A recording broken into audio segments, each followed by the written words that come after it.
Namaste Saraswati Deve Gauravani Pracharine Nirvishesha Shunyavadi Paschachari Sakarine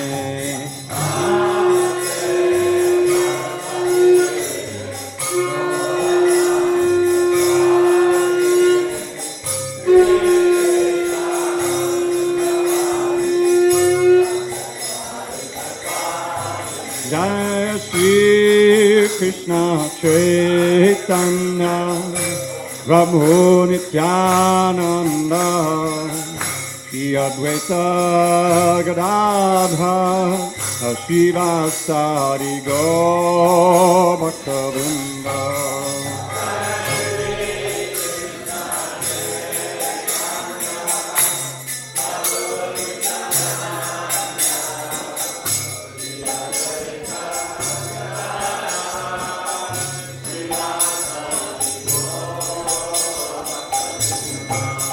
Jaya Shri Krishna Chaitanya Prabhu Nityananda Shri Advaita Gadadhara Shivasari Gaur Bhaktavrinda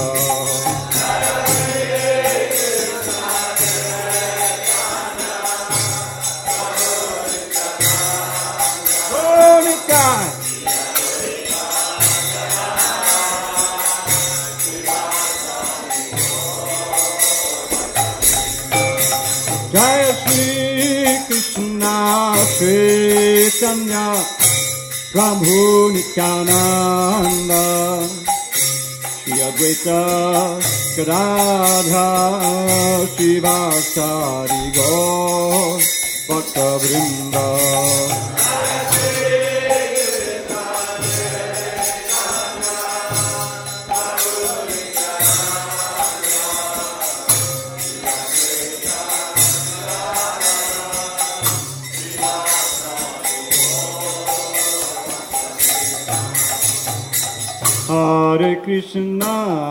Hare Krishna, Krishna Krishna, Hare Hare, Hare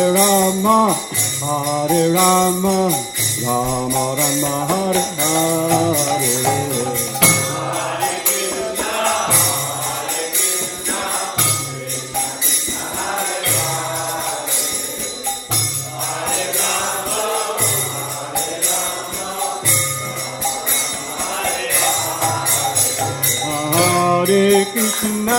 Hare Krishna, Krishna Krishna, Hare Hare, Hare Rama, Rama Rama, Hare Hare.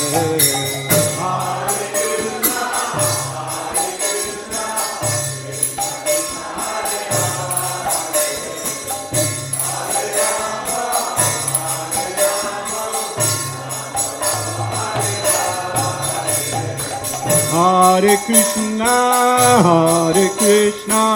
Krishna Krishna, Hare Hare, Hare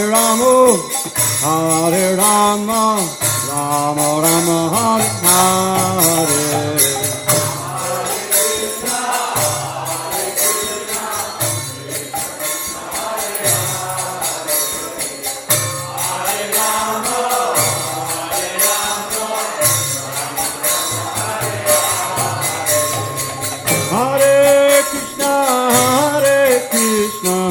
Krishna Krishna, Hare Hare, Hare Rama,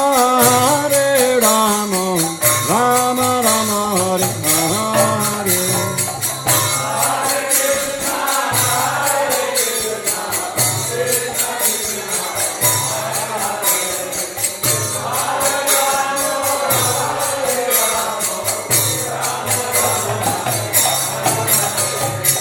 Hare Krishna,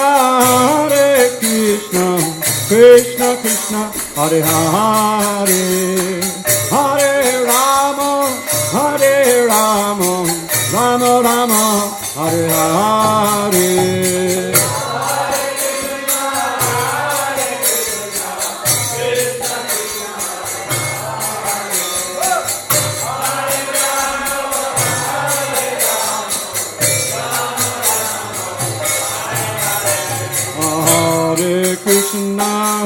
Krishna, Krishna Krishna, Hare Hare, Hare Rama, Rama Rama, Hare Hare.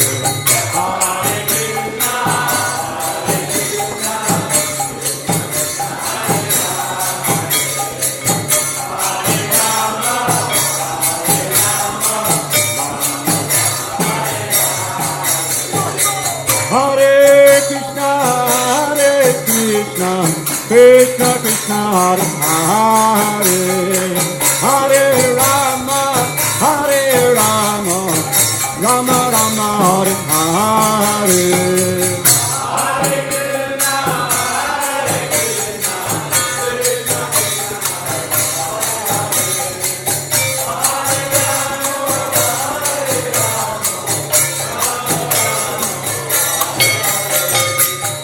Hare Krishna, Krishna Krishna, Hare Hare, Hare Rama, Rama Rama, Hare Hare.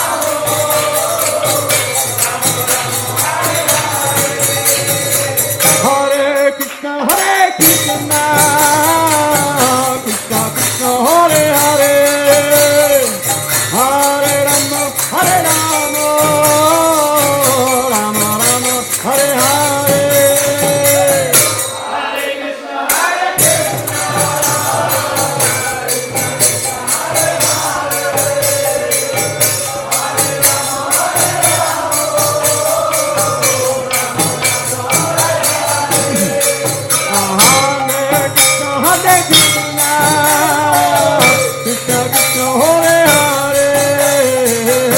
Hare Rama,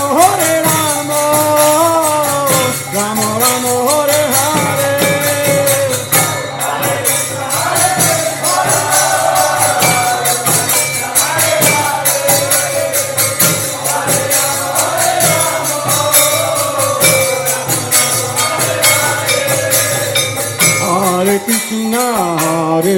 Krishna, Krishna Krishna, Hare Hare, Hare Rama, Rama Rama, Hare Hare.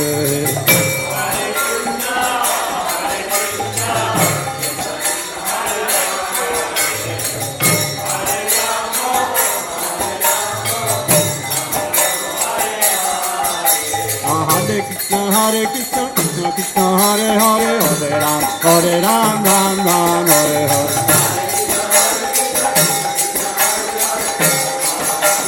Haribo. Hare Krishna, Krishna Krishna, Hare Hare, Hare Ram, Ram Ram, Hare Hare. Hare Krishna.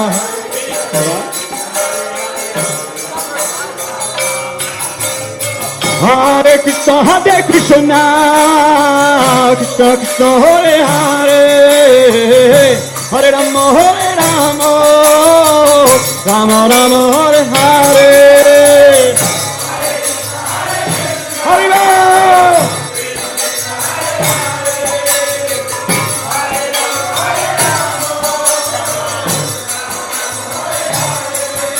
Hare Krishna, Krishna Krishna, Hare Hare, Hare Rama,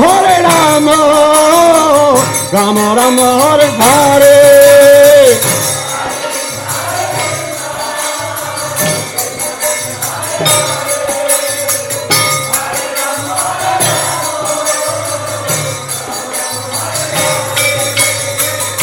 Hare Krishna, Krishna Krishna, Hare Hare, Hare Ram, Ram Ram, Hare Hare.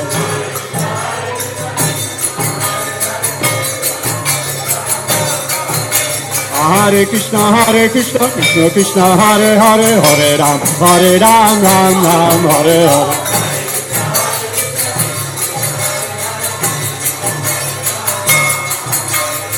Hare Krishna, Krishna Krishna, Hare Hare, Hare Ram, Ram Ram, Hare Hare.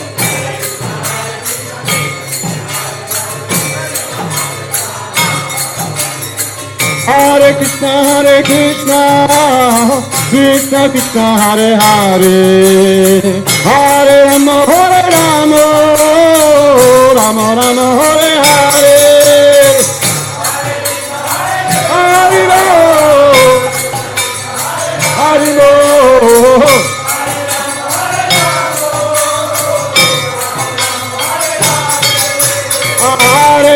Hare Krishna, Krishna Krishna, Hare Hare, Hare Rama, Rama Rama, Hare Hare.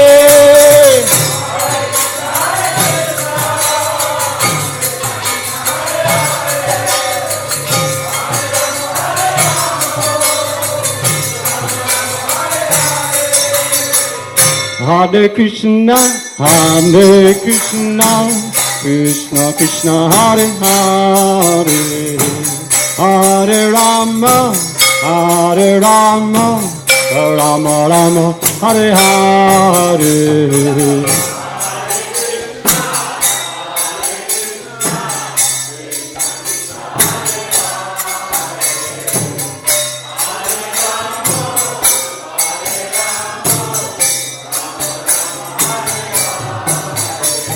Hare Hare Namah Krishna Yarabaya Namah.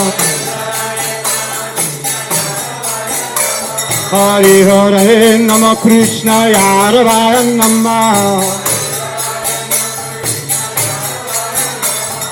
Gopal Govinda Ram Shrimad Sundar. Gopal Govinda Ram Shrimad Sundar. Hare Hare Namah Krishna Yarabaya Namah. Hare Hare Namah Krishna Yarabaya Namah. Gopal Govinda Ram Shrimad Sundar. Gopal Govinda Ram Shrimad Sundar. Hare Krishna, Krishna Krishna, Hare Hare, Hare Ram, Ram Ram, Hare Hare.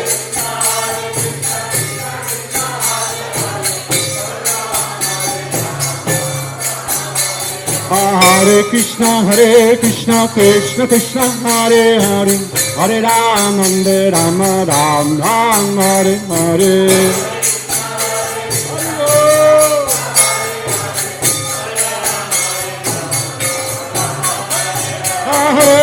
Hare Krishna, Krishna, Hare Hare, Hare Ram, Ram Ram, Hare Hare.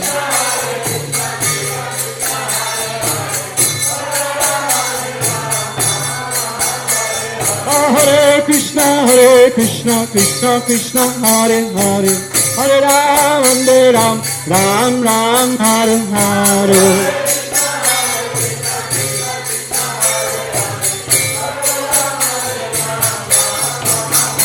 Hare Hare Namah Krishna Yarabaya Namah. Hare Hare Namah Krishna Yarabaya Namah. Gopal Govinda Ram Shrimad Sundar. Gopal Govinda Ram Shrimad Sundar. Hare Krishna, Krishna Hare Hare, Hare Ram, Ram Ram, Hare Hare. Krishna, Hare Hare. Hare Krishna, Krishna Hare Hare, Hare Ram, Ram Ram, Hare Hare.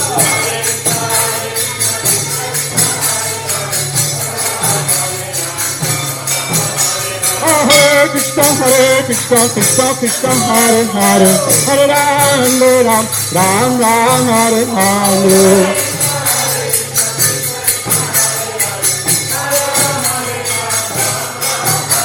Hare Krishna, Krishna Krishna, Hare Hare, Hare Ram, Ram Ram, Hare Hare.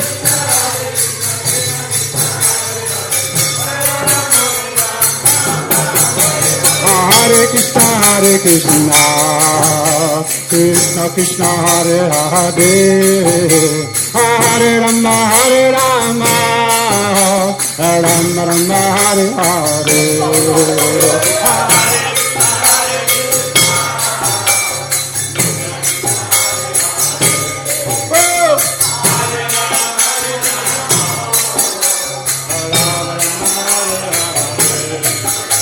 Hare Krishna,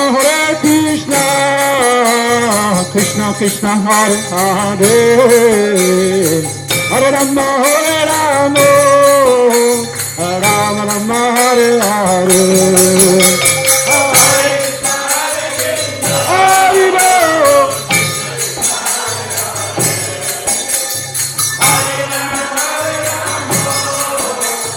Rama Rama, Hare Hare. Hare Krishna, Krishna Krishna, Hare Hare, Hare Rama, Rama Rama, Hare Hare.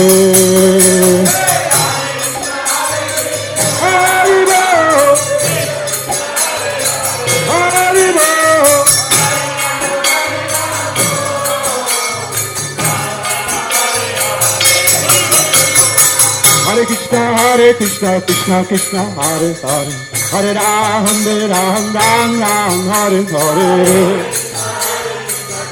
Krishna, Hare Ram. Hare Krishna, Krishna, Hare Hare, Hare Ram, Ram Hare Hare.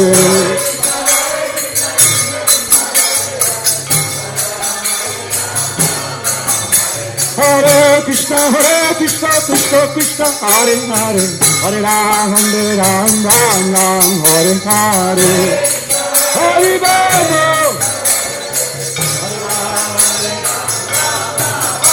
Hare Krishna, Krishna Krishna, Hare Hare, Hare Rama, Hare Rama, Hare Hare.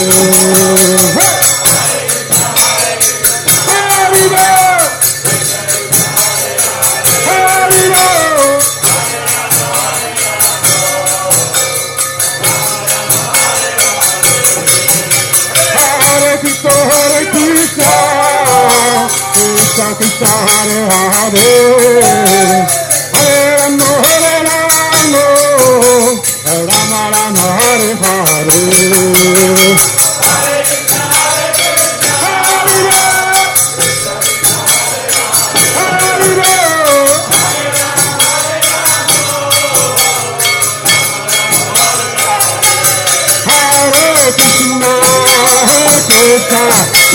Krishna, Hare Hare, Hare Rama, Rama Rama, Hare Hare.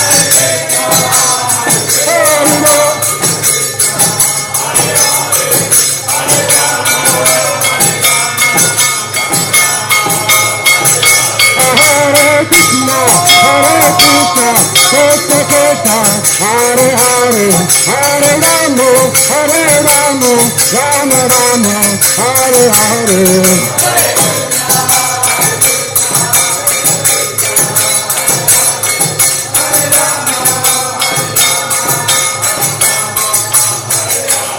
Jai Radha, Shama Sundar Radha, Shama Sundar Radha.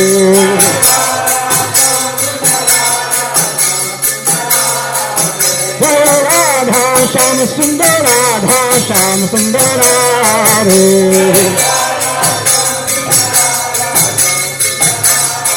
Jaya Krishna Balaram, Jaya Krishna Balaram, Krishna Balaram, Jaya Krishna Balaram.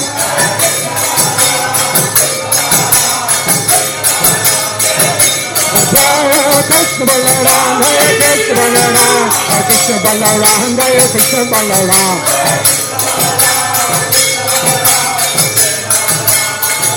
Haribo,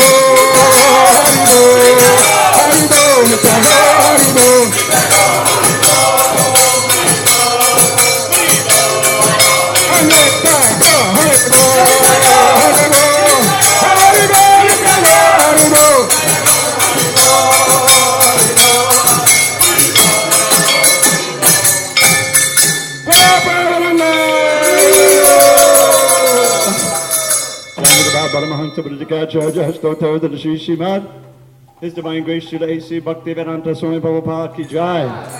ISKCON BBT founder our church, Srila Prabhupada ki jai.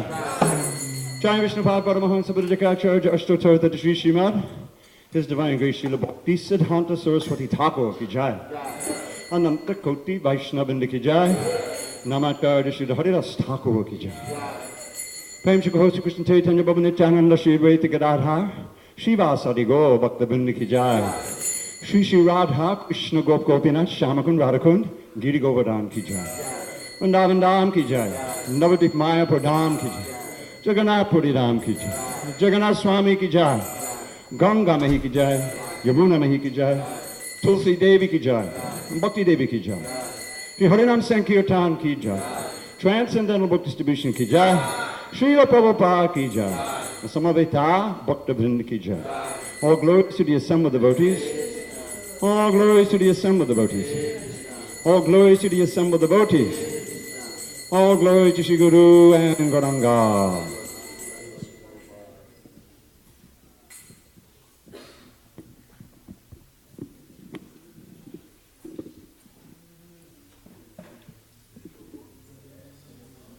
Hare Krishna. So this morning I'm reading from the Mahabharata, and these are the 13 questions that Yamaraj asked Yudhisthira to answer to get his brothers back. Who is the best companion? Steady intelligence is a very good friend who can save one from all dangers. How can one acquire something very great? By the performance of austerity. What is Amrita? Milk is nectar. What friend is bestowed upon a man by the demigods? The wife. What is the best of all possessions? Knowledge is one's most valuable asset. What is the best happiness? Satisfaction. When is a sacrifice considered to be dead? A sacrifice is devoid of merit when there are no gifts given in charity to the brahmanas. From where does one obtain the best of all food? From the cow, because the milk she gives is made into ghee. Ghee is necessary for the performance of sacrifices, and it is sacrifice alone that produces the clouds that make rainfall. It is from rain that the seeds sprout, and thus all foods are produced. Therefore, it should be understood that the cow is the root cause of all food. What is the king of knowledge? The king of education is the attainment of knowledge pertaining to the Supreme Personality of Godhead. What is the best bath? The true bath is to wash the mind of all impurities. Who is truly happy? One who cooks his own food, who is not a debtor, and who does not have to leave home in order to earn his livelihood, is actually happy. Finally, Yamaraj asked, what is the most wonderful thing? Yudhisthira reflected for a moment and replied, Ahanyahani bhutani gachantiha yamalayam Shesha stavaram ichanti kimascharyam ataparam. Every day, hundreds of millions of living entities go to the kingdom of death. Still, those who are remaining aspire for a permanent situation. What could be more wonderful than this? That's from the Mahabharata. There's a good translation, or a nice translation that's out from Sankirtan Das from New Vrindavan. We have it in the gift shop. It's very easy to read, very quick, and very well written.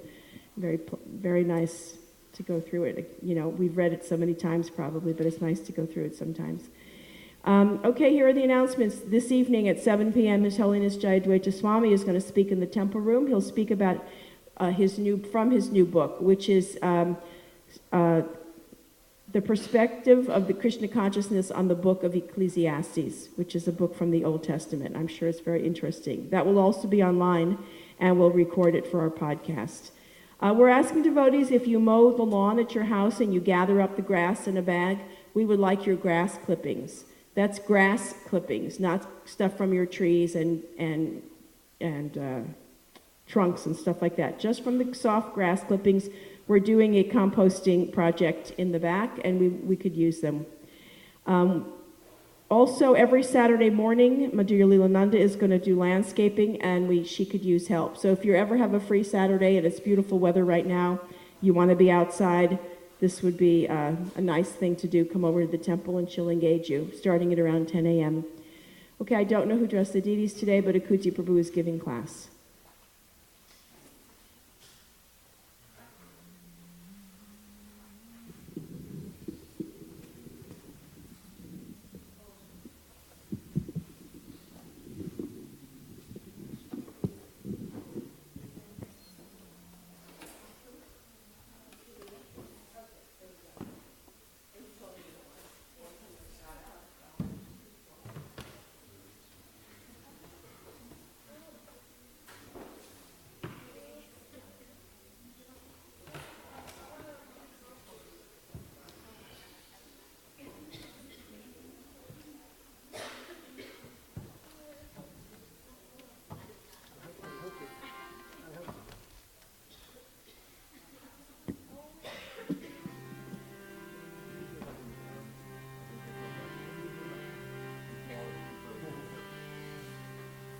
Jaya Radha Madhava Kunda Bihari Gopi Jana Balava Giri Varadari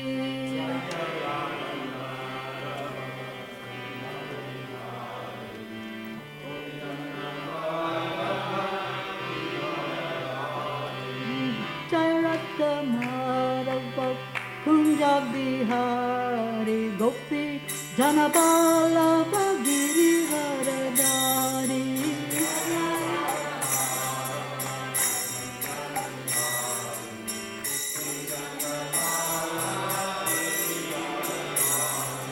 Yashoda Nana Bhajana Ranjana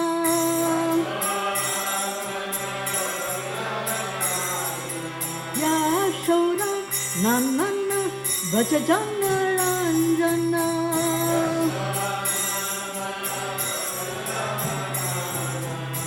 Jamuna Tira Banachari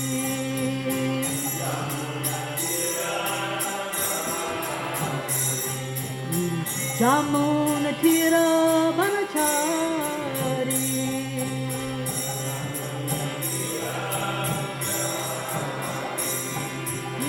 Jaya Madhava Kunda Bihari Gopi Jana Balava Giri Varadari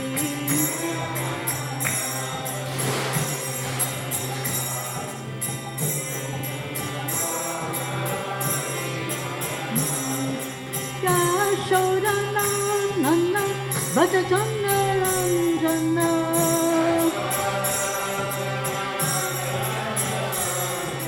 Yashoda Nana Bhajana Ranjana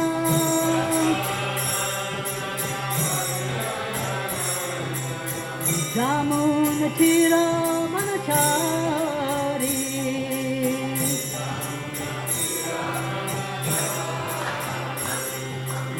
Hare Krishna Hare Krishna Krishna Krishna Hare Hare Hare Rama Hare Rama Rama Rama Hare Hare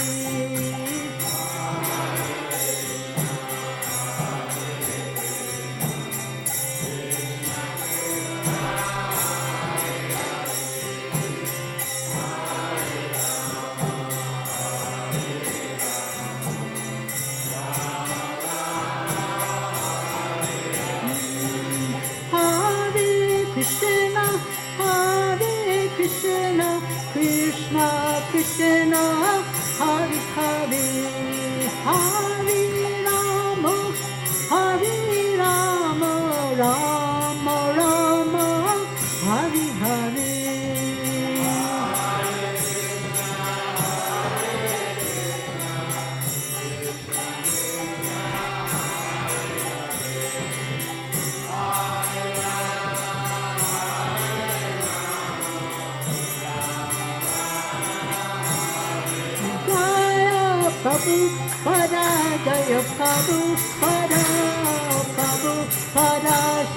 Prabhupada.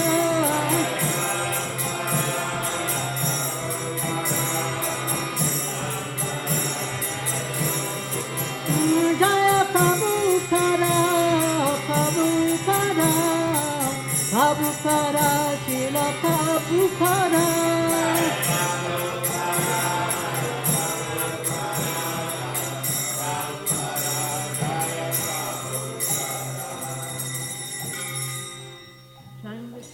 Paramahansa Paramahansa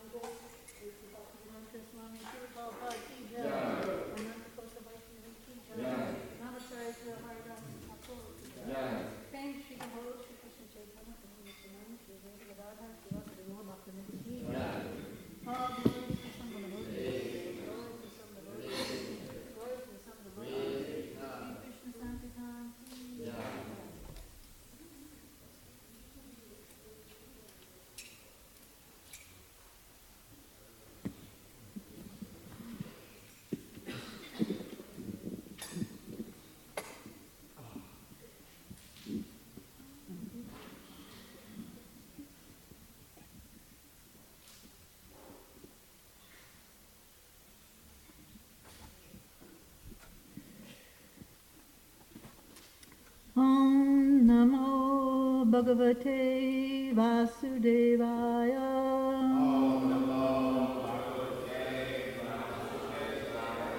Om Namo Bhagavate Vasudevaya.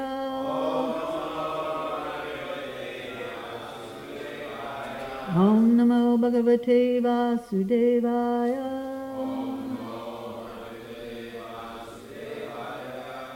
Reading in Srimad Bhagavatam, Canto 10, Chapter 40. This is the prayers of Alachua, and we're on text 10.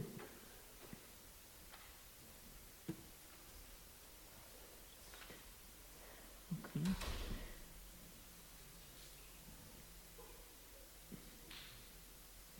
The transliteration first. Yata. As Adri, from the mountains, Prabhavaha, born, Nadyaha, rivers, Parjanya, by the rain, Aparitaha, filled, Prabho, O Master, Vishanti, enter, Sarvataha, from all sides, Sidhum, the ocean, Tadvat, similarly, Tvam, you, Gatayaha, these paths, Antataha, finally, Tatadri Prabhavanadhya, Parjanya Purita Prabho, Vishanti Sarvatap Sindhu, Tadvatvam Gatayo Nataha, Yatadri Prabhavanadhya, Parjanya Purita Prabho, Vishanti Sarvatak Sindhu, Tadvatvam Gatayo Nataha.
Vaishnavis?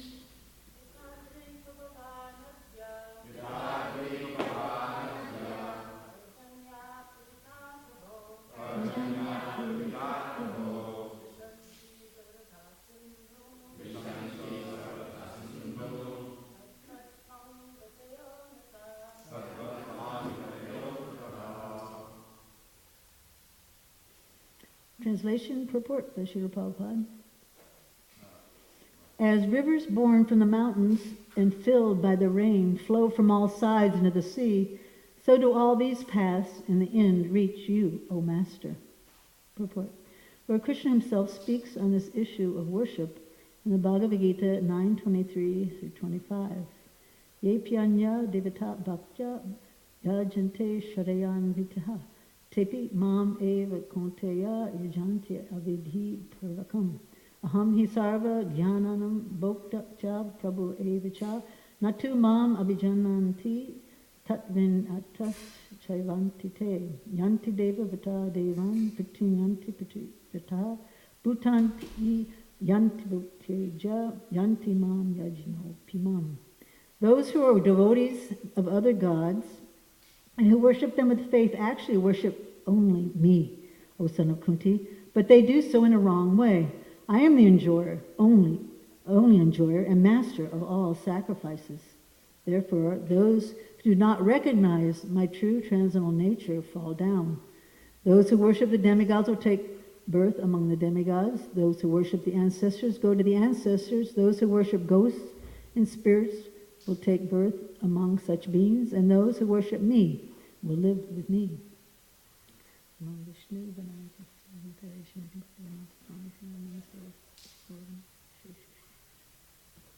So another verse about demigod worship. Seems like we've had quite a few here in a row.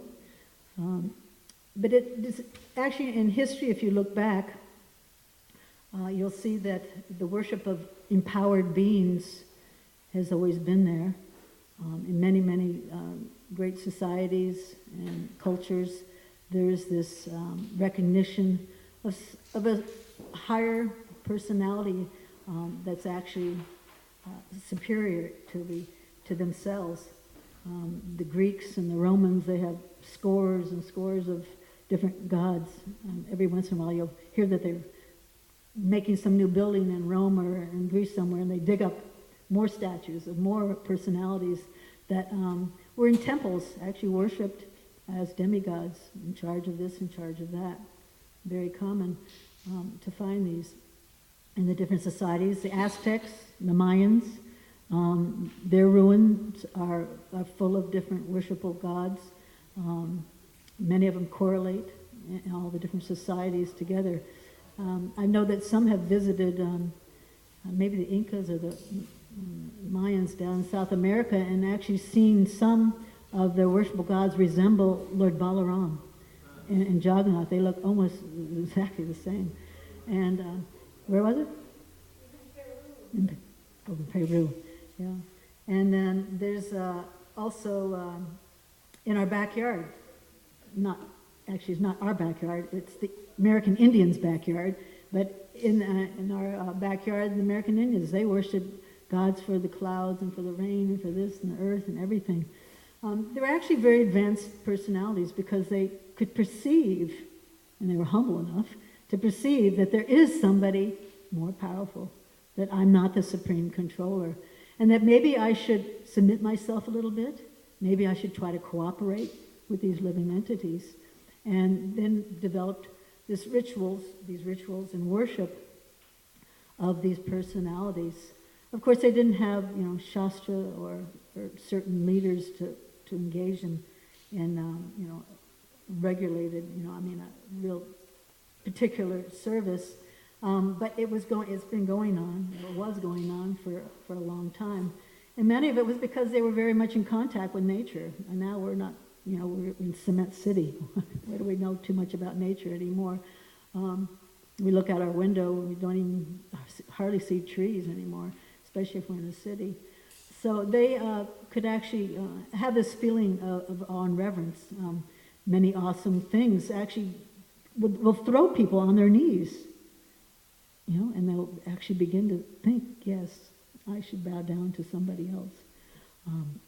So this demigod worship has been there in many, many societies, and it would be very interesting to see how they all kind of go together. And then you see that the Hindu culture actually has lasted quite a while.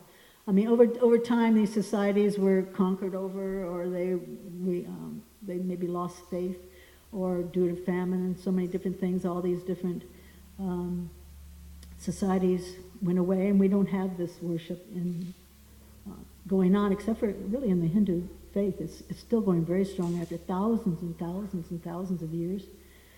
Maybe due to this regulation and the authority of the Vedas, which describe so much how to do it. And therefore it's been very secure. Plus, there must be some result too, because you see that there is this cooperation is so that they get some result, especially for the Hindu population. They're trying to get themselves elevated a little bit above where they are now in the next lifetime, or even in this lifetime, trying to cure a few things, things that they might be missing out on. But over time, these other civilizations, and even now we see that man becomes more technologically and materially advanced, and really they begin to think that they're some kind of a god themselves, and they don't need this cooperation with the so-called superior living entities. Actually, I am so independent now myself that I don't need God. And this is, unfortunately, the mentality of most civilizations, so-called human civilizations. And they're not willing to fall on their knees to anybody. And it's a very unfortunate situation. Every once in a while, some awesome thing will happen which, shakes them a little bit. But very quickly gone, forgotten. And they're back to their looking for more technological advancement to overcome maybe these earthquakes or this or that or that. Somehow or other they'll conquer over it to show that God doesn't really exist. But the Hindus, even thousands of years ago, if we read in the Mahabharata or in the Srimad Bhagavatam, just 5,000 years ago, the gopis were worshiping Katyayani. This is they wanted a nice husband. Gandhari, she was worshiping Lord Shiva. They respected Lord Shiva as a protector. Vishnu, and we see some other examples of, he gave, Dravida said about the demons, they were worshiping Lord Shiva, and Lord Brahma to get more power. So this was going on big time.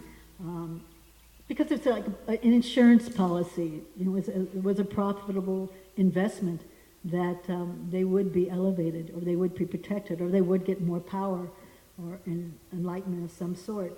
I was recently in Mayapur, and it happened to be, we were doing the parikrama around the whole Mayapur area, which takes a couple hours, and it was worship of Saraswati the day.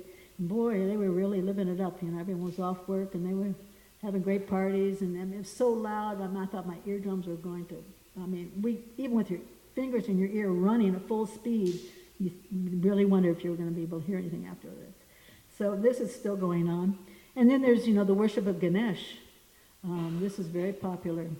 Actually, it became a little bit of a problem in our movement one time. Someone, I can't remember who it was, that decided that, I have a transcendental business, and I could use some transcendental help, and Ganesh helps with businesses. And so he mentioned to Prabhupada, can I worship Ganesh? And Prabhupada said, I guess you can, but you have to give, how much was it? $100,000 or something. A lot of money every month, and then that backed them off very quickly. So that temptation is there even for devotees. And so in the modern day, there are worship of gurus and of different, self-help gurus, different saints and sages of the different religions are still worshipped because of benedictions or spiritual help, mental health, so many different things like that. So Prabhupada didn't, not encourage that. He didn't, decry them at all. He actually, even Krishna is saying, yes, okay, right here in this purport. Go ahead and worship this, but actually, you got to put me, you can't forget me, and ultimately, it's all for me anyway. But unfortunately, people don't know that, and so they go into this direction of that type of worship. But it does develop a little bit of submissiveness and regular ritual. So eventually, they'll become attached to their deity of whatever, and hopefully, they'll slowly, in some lifetime, transfer to the supreme, most worshipful person, Lord Krishna. So this is Krishna's hope in this little purport here. But we have to realize that this attachment to Krishna is not so easily obtained. He says, "Yes, I'll give you as you worship. I'll help you, get where you're going. If you want to come to me, that's another story." Most people actually out there in the material world, they consider there's a heaven and there's a hell. There's not really too much in between. And so they're trying to be real good, or else they're way down there on the scale and they're scared to death of the burning fire. But the Vedic literature describes there's a whole gamut in between. It's, karma put you here and there, and the different worships and the ghosts, and it's describing here all different kinds of levels of worship will take you all kinds of different places. And it can be a very, very, very long time until you make it out of the heavenly planets for millions of years, actually to the doorsteps of Krishna Loka. So we have to understand that we are a little bit of our own destiny maker in some regards. Therefore, a lot of it's depending on our desire. But most people are expecting a lot out of God. We're His children, so that means you should take care of us. And they have their lists of how you should take care of me. But sometimes the way Krishna takes care of them, they don't like, and therefore their faith is very shaky, and many of them go away and don't believe in God because it's not their idea of care and protection and advancement. But of course, as devotees of Krishna, we understand that Krishna has his plan, we have ours, but his plan is what we should submit to and try to understand. That Krishna is there in everything that's going on within our lives now. So therefore, a lot of that faith shaking is not there in devotees, because it actually makes us more faithful. That yes, Krishna, I'm in your hands, and whatever you want to do, you may do. So this is the proper attitude that devotees have. But the Krishna consciousness movement came to America, into the West, and all this other, these other conceptions of worship and everything got kind of shaken up, because in general, people are thinking that this mentality of what's in it for me? I'm worshiping, but what's in it for me?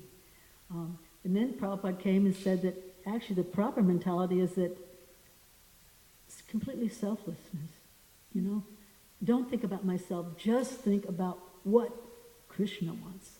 And this was a revolutionary change of consciousness that we're trying to develop, and which we are having success in doing. Gradually we're realizing that we're not the center of the universe, that everything isn't about us, it's actually about Krishna. And that this self-centeredness is actually very foreign. Being here in the material world with all this going on, this mentality of what we can get out of it is very foreign. Just like if you get a splinter in your body, a foreign object goes in your body, what happens? It becomes infectious, right? All kinds of horrible things come out of it, And so here we are in this material world. We're very uncomfortable. We're a foreign entity here where there's all kinds of horrible things coming out, envy and hatred and all these bad qualities. Okay? And we find that it's very unpleasant being here in the material world. It's because our real nature is not of that mentality. The real nature is that we should always be thinking of Krishna. What can I do for Krishna? Not what can I do for myself. So this purity has to be developed. Just like when you get that splinter in there, you have to purify it. The infection has to go away. So this contamination in our mentality has to be dealt with in this lifetime. And that means we have to make our number one desire to become a very sincere devotee of Krishna.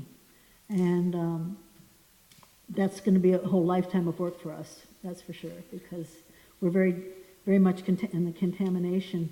I looked up the word worship, and I looked up the word adoration. And there's quite a bit of difference.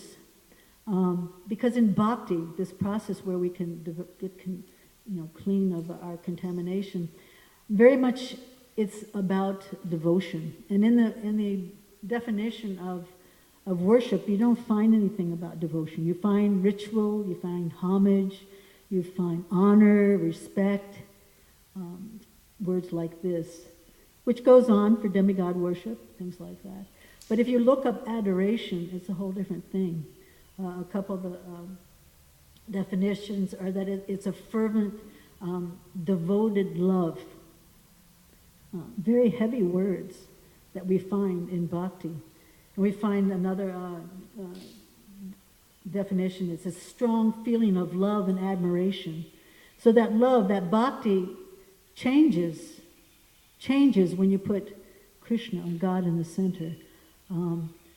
In this process of bhakti, of beginning to exchange, to learn the art of exchanging the love with the Supreme Personality of Godhead, whom we are part of.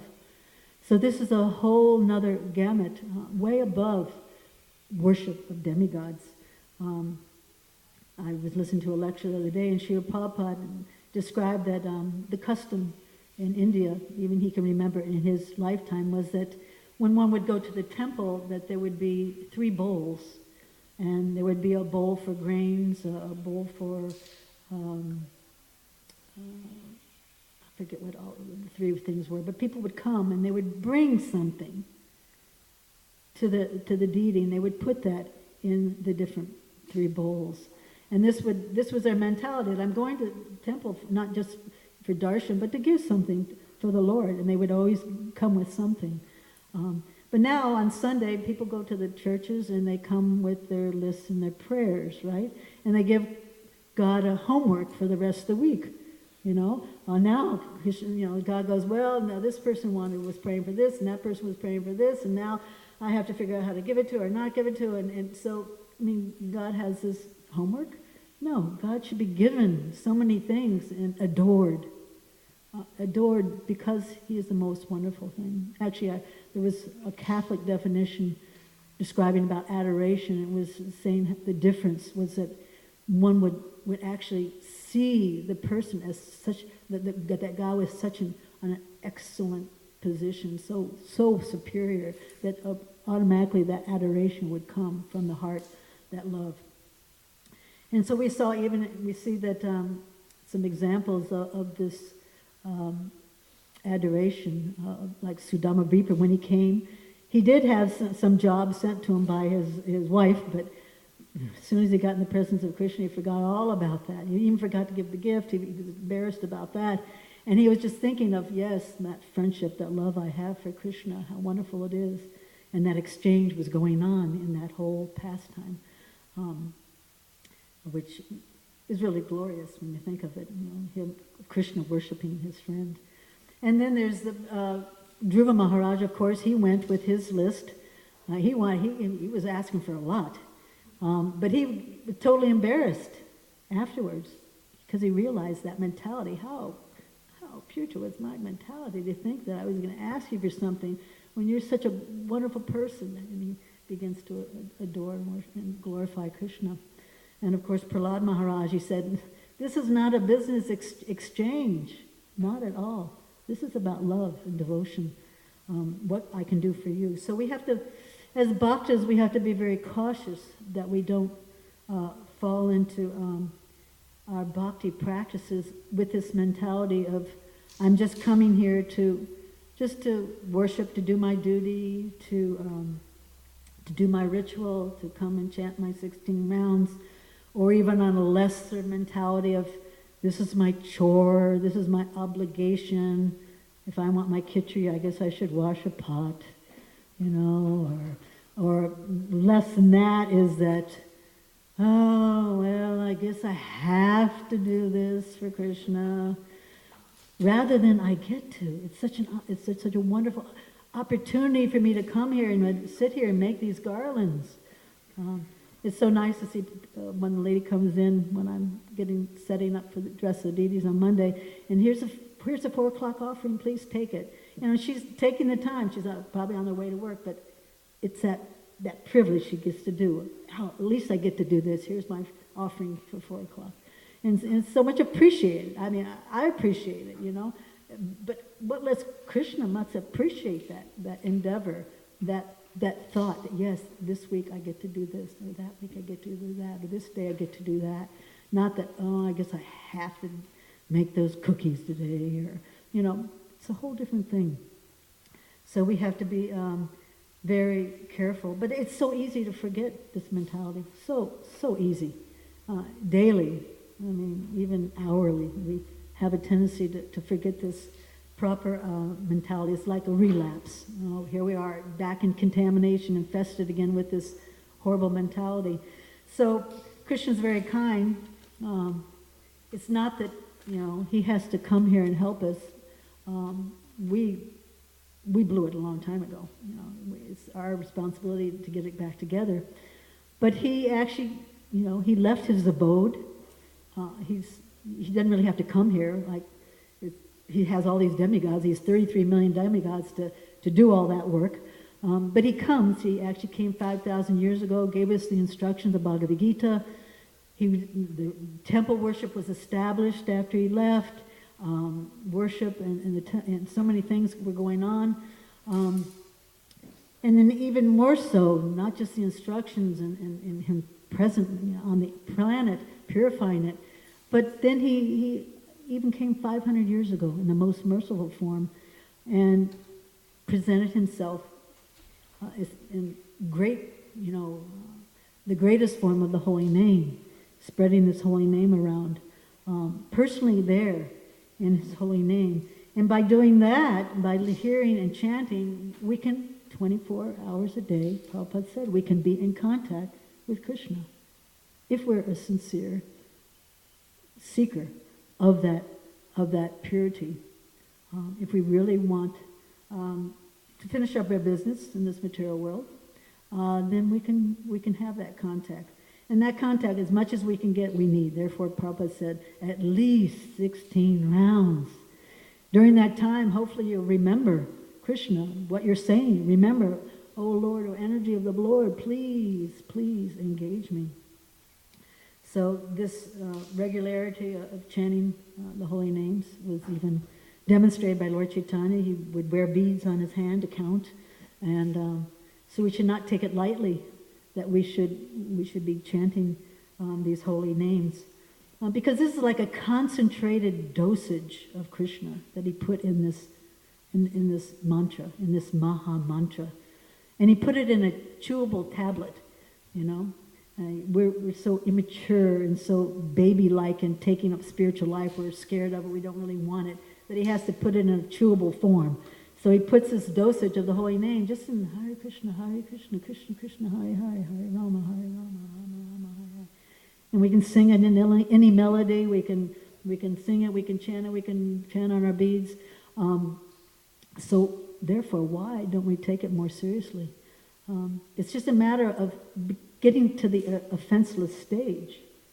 It is not just chanting, but we have to become on that pure stage of that purity to make that dosage, that full concentration, fully effective on our infectious state of existence. So we have to work at that if we want to be a serious patient and achieve the greatest help. So therefore, we find that like householders, they live with their partners for how many years? 30, 40, 50, 60, 70 years, right? And at the end of that, living together for so long, you know that person pretty well. You know how he likes his toast. You know if he likes this much salt. You know everything about him, right? You know how to put the clothes and how to iron them and how much soap to put and all kinds of things like that. And you know their hearts even. So if we want to know Krishna really and to really adore him on the proper level, we need to know him. We need to live with him. We have to be in contact with him all the time. But we're not. And in this lifetime, we probably won't have that much association with Krishna directly. Therefore, we need the spiritual master, because the spiritual master is constantly with Krishna. Dravida had a different word for it, intervene. The spiritual master, that intervention is necessary. Therefore, that initiation, that taking up the orders of the spiritual master is so very important, because he knows what we need to actually to serve and please the Supreme Personality of Godhead. And so therefore the instructions of the spiritual master, there are life and soul. Nothing else is there for us except for that life and soul. And if we find that the chanting is getting dry, or we're finding that our mentality is that I have to do that service, I have to dress the deities, then we should see that, am I following the orders of my spiritual master? Am I remembering him, what he wants me to do? So this is something we should be aware of. But there's been many examples of success of following the orders of the spiritual master and having that proper mood. Just like, I always love that example of, I think it was Mukunda, the servant of Lord Chaitanya, who stepped over Lord Chaitanya, committed that offense knowing that there was an offense, but to go into the room to massage Lord Chaitanya. He risked that, because that was his service. But he wouldn't step back over Lord Chaitanya when it was time for prasadam for his own satisfaction, sense gratification. Proper mentality, very successful, and he gained great benediction from Lord Chaitanya for that. And in our own Krishna consciousness, Jayananda was recognized by Srila Prabhupada. Yes, and Prabhupada knows me, and he gave me my first donation. So that mentality, he gave everything. He probably didn't have that much money. $5,000, that's a lot of money in those days, especially for a young person. But he gave it to Srila Prabhupada, and it was noted by the spiritual master. And there's that wonderful pastime of Malati that tells about how she was crawling on the ground somehow or other, and Prabhupada noted her in front of a whole bunch of people, and he said, and this lady, see, she will give her life for me, and I will give my life for her. So that proper mentality of yes, that spiritual master is that instructions of the spiritual master, that's my life and soul, and that will help me to get closer and closer to knowing Krishna's heart and what he wants. And therefore Krishna hopefully picking us out and taking us back, like it's describing in this purport, that he will award you accordingly. Krishna he's up there in the spiritual world, and he can pick and choose who he wants. So we have to be careful to associate with him and take up his advice not to waste our time worshiping other things. So many people think of their lifetime, some people are worshiping ghosts. I mean, there's all kinds of voodoo worship and things going on in South America, all kinds of different worship. But waste of time. Just worship Krishna. And then you will get right back there on that footstep of Krishna Loka and be allowed to enter back home, back to Godhead. So it's going to take a lot of practice to become perfect in this lifetime, and a lot of mercy from Srila Prabhupada to add to it, to get that bhakti flowing, to get that love, that exchange flowing again. So we should not be impatient. We have to realize that somehow or other, if it's not flowing, if we're not realizing that love isn't coming, then we should realize that we're not really opening up our hearts, that we're really not, we're just holding back. And that we should somehow or other seek the association of people that can help us to open it up and to learn how to really adore Krishna. Luckily we have this deity worship, which gives us an opportunity to spend our money on Krishna and to spend our time on Krishna, making him so that he's so lovable and adorable that we can't resist him. And to make this movement so wonderful that no one can resist it. And I was looking up a little bit about some other new modern worships, just in contrast of what's going on here in this temple in the way of the deity worship and the love and devotion of devotees here in this community. I looked up Wiccan, the Wiccans, because I was at actually we were both at this diversity day, and we were kind of surrounded by Scientology, the Wiccans, and some other things, and so I thought, what is this? Who do they really worship? What is this worship? And there's no one really there's no leader, there's no shastra, there's nothing. It's just, it's a very strange thing, that they respect the earth and things like that, but it's in a creative power. But there's no adoration for it. There's no worship. There's no direction for anybody. It's just like whatever. You just wear black with a lot of rings in your nose and you're a Wiccan. It's a very strange thing. I don't know where you get, I guess maybe back into the earth again and come out again. But it's, there's no feelings. There's no word. There's no advancement. And then I looked up Scientology, and that's even weirder. It's a very strange thing. The leader was a science fiction writer, and he really did a lot of concoction on this whole thing, and a lot of the it's kind of hush hush. You're not supposed to say a lot of things, but of course on the internet these days a lot gets out, and it's all this communication with aliens and things like that. It's the strangest thing. So where is there room for adoration and worship? It's not something that I'm sure Krishna is considering on accepting. So we have to realize that we're of our position here in bhakti and learning the arts and transcendental arts of loving and serving the Supreme Lord. We don't realize, I think we forget daily of what mercy we have, of what a level that we've been allowed to step onto, that we're so close to making a home back to Godhead in this lifetime. If we take up the orders of our spiritual master very sincerely, if we take up that proper mentality of, yes, whatever you want, it's yours. Nothing for me, but everything for you. So we should thank Srila Prabhupada again and again. Says, at least 3 times a day, offer our respectful obeisances to our spiritual master. And in this lifetime, take up his instructions as our life and soul. So maybe someone else has something else they could say? Did you read it, Prabhupada? It's coming. Hare Krishna, thank you for the enlightening class.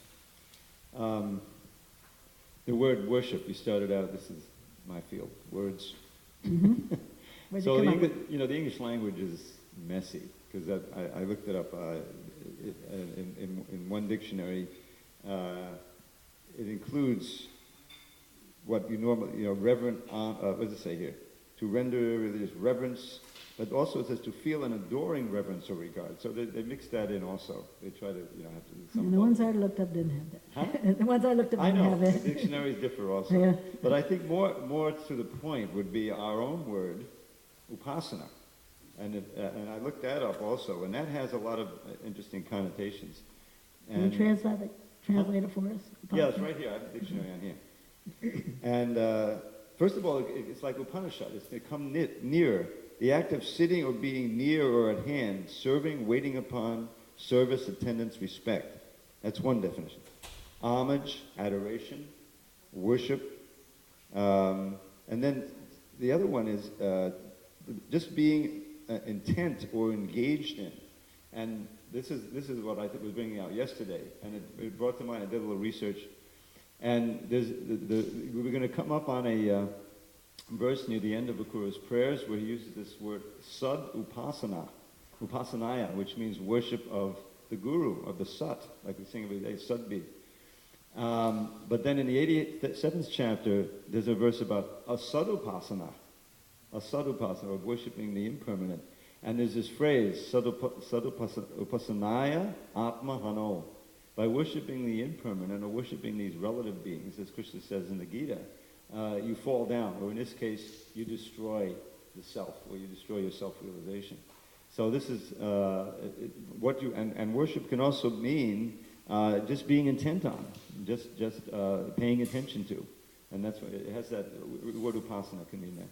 So I think that, to broaden the scope of that, because people, as you say, they're getting absorbed in so many things that are taking them away from Krishna, as you explained. Hare Krishna.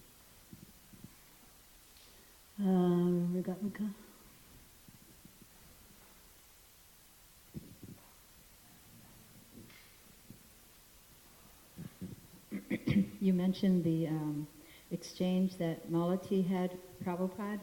If I can just expand on that a bit, sure, to give more detail.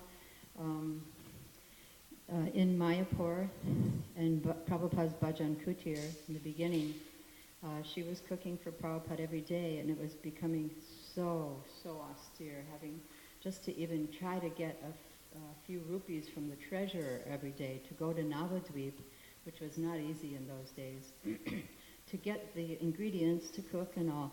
And and then of course she had Saraswati and the living conditions, etc., and she was really thinking, I just can't do this anymore. I gotta tell Prabhupada, it's just too much. And so she, on the day that she thought she was going to tell Prabhupada that she can give up this service, she heard that his godbrothers were coming for lunch. And then she was really relieved. She thought, oh, good, at least I don't have to cook. Because in the presence of his godbrothers, here's a woman cooking for Srila Prabhupada. She thought, for sure, I don't have to cook. So then Prabhupada came up to her and said, so, you're cooking today? And he said, and I have some guests today. And so she couldn't say anything contrary. She took it up and quickly got into it. And when she brought Prabhupada's lunch to him and the guests, first to Prabhupada, she actually crawled into that room where the other,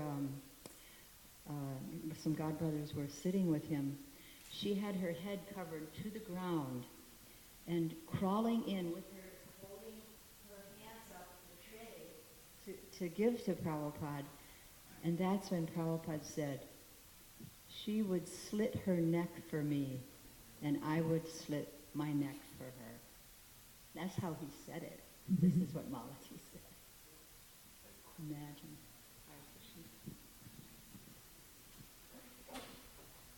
yes, Maitreya. Maitreya.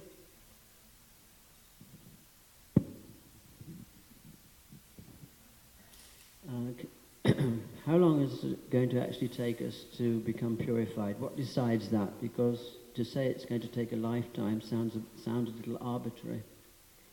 Depends on our enthusiasm, our eagerness.